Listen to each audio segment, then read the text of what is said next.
बहुत समय पहले इस्राएल देश में डेविड नाम का एक छोटा बच्चा रहता था। वह बेतलेहम शहर में रहता था और 8 भाइयों में सबसे छोटा था। डेविड एक सामान्य बच्चे जैसा नहीं था। उसे अपने पिता के भेड़ों की देखभाल करने का कार्य दिया गया था। उसने दिन रात वहां बिताकर सुनिश्चित किया कि खेतों को कोई हानि न पहुंचे। यह एक आसान कार्य नहीं था, खासकर जब जोखिम होता था। भेड़ें अक्सर शेरों और भालुओं का निशाना बनती थीं, लेकिन डेविड निडर था। उसने केवल अपने कर्मचारी और गोफन से उन पर काबू पाया।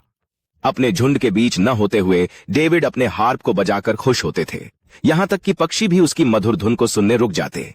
एक दिन एक बुद्धिमान सैमुएल ने डेविड से मुलाकात की। भगवान ने सैमुएल को बताया था कि डेविड भविष्य में इस्राएल का राजा बनेगा। इस वजह से सैमुएल ने डेविड का अभिषेक किया और उसे एक नई जिम्मेदारी दी। इस बीच एक गंभीर समस्या निकट की घाटी में पनप रही थी।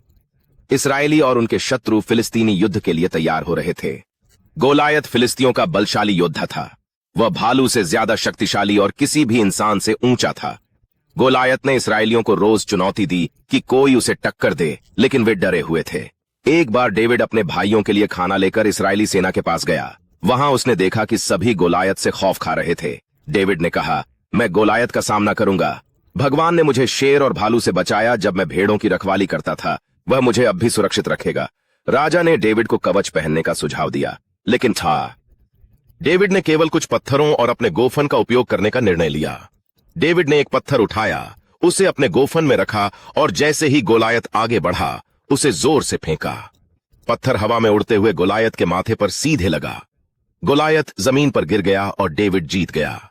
डेविड की बहादुरी ने दिखाया कि चाहे आप कितने ही छोटे हों, आप विश्वास और साहस के साथ बड़े चुनौतियों को पार कर सकते हैं। और वह छोटा बच्चा डेविड इस्राएल के महान राजाओं में से एक बन जाएगा।